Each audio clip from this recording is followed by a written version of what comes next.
Bonjour à tout le monde, Pascal Montel. Alors, je suis secrétaire générale de l'Union syndicale de la métallurgie du Nord, Flandre. Et je travaille aussi à YCACO France. C'est une petite entreprise qui se situe dans le Nord et que je milite depuis 40 ans.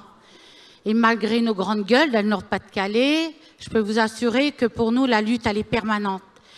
Elle est permanente notamment, je peux le dire aujourd'hui, je suis porteuse de 2400 voix, je l'avais déjà énuméré, mais 88 syndicats. Et on a des syndicats auxquels on a des sections syndicales, comme le local de Dunkerque par exemple, où on a 35 bases organisées, des petites boîtes. Et je peux vous assurer que dans nos entreprises, on a fait des laboratoires de cette loi El Khomri. Renaud Doué, qui pourtant, c'est un groupe, les accords de compétitivité, Cévelnor, à qui on dit on gèle les salaires. Parallèlement, il y a des profits et on augmente les actionnaires de 26%. Je parlerai des petites entreprises, des espaces de non-droit, où même la grève est interdite. Et je parlerai de la fonderie du Nord, Merville, les Flandres, Le Pen, 36%. Vous donnez, hein. Les tauliers sont des fachos. Moi, je vous le dis.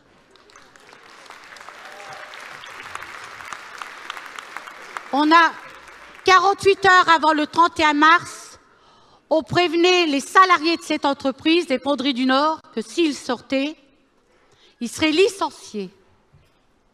On a 3 syndiqués de la CGT qui ont tenu tête au patronat et ils sont sortis le 31 mars. Le 1er avril, ils se présentent à leur entreprise, mise à pied conservatoire pour abandon de poste. La CGT de l'extérieur, parce que pas de rapport de force dans ces boîtes, la peur qui domine, parce que c'est ça aussi. Quand on dit on n'arrive pas à mobiliser en masse, il faut savoir ce qui se passe dans les boîtes où on lève la tête, on matraque nos camarades, on les matraque. On a amené la lutte en face de l'entreprise, la métallurgie, les unions locales, l'ensemble des camarades. À midi, on gagnait la réintégration des 3 camarades.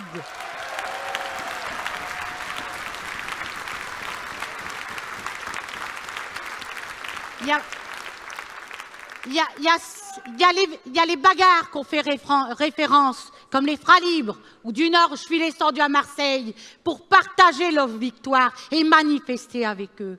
Mais je pense aussi à toutes ces petites boîtes où on obtient des victoires quand on tient tête au capital. C'est important, c'est déterminant aujourd'hui. Les camarades ont repris le travail à 3 et ils sont déterminés. Si demain il y a de nouveaux appels à la grève, ils continueront de participer et on ne baissera pas les chines, les camarades.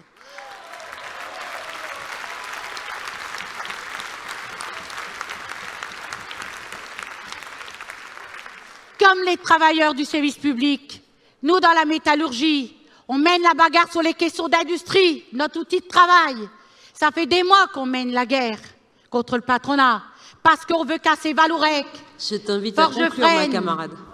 Forgefrenne, etc. Vous voyez, et on mène les bagarres permanentes. On a besoin aujourd'hui d'être mobilisés, et moi je partage, et je pense qu'on devrait avoir un débat interactif sur ce qu'on va faire à partir de 28, et tout de suite. Hein. Bon, je reviendrai. Vous savez, j'ai un mandat de voter contre pour la plupart des choses. Je te remercie, ma camarade. Le temps est écoulé. Nous avons 57 inscrits. Eh oui, mais c'est mon rôle de présidente, j'ai le mauvais rôle. 10 secondes. Allez, 10 secondes. 10 secondes pour être pleinement solidaire avec les hospitaliers aujourd'hui, où les camarades sont traînés pour avoir séquestré aussi les patrons. Hein? Ils ont proposé des amendements. Il faut prendre la question des libertés syndicales qui est complètement liée aux luttes et à la résistance qu'on mène dans les entreprises. Merci pour les 10 secondes. Alors, que je vous donne un élément quand même d'appréciation. Nous sommes avec une liste de 57 camarades à intervenir.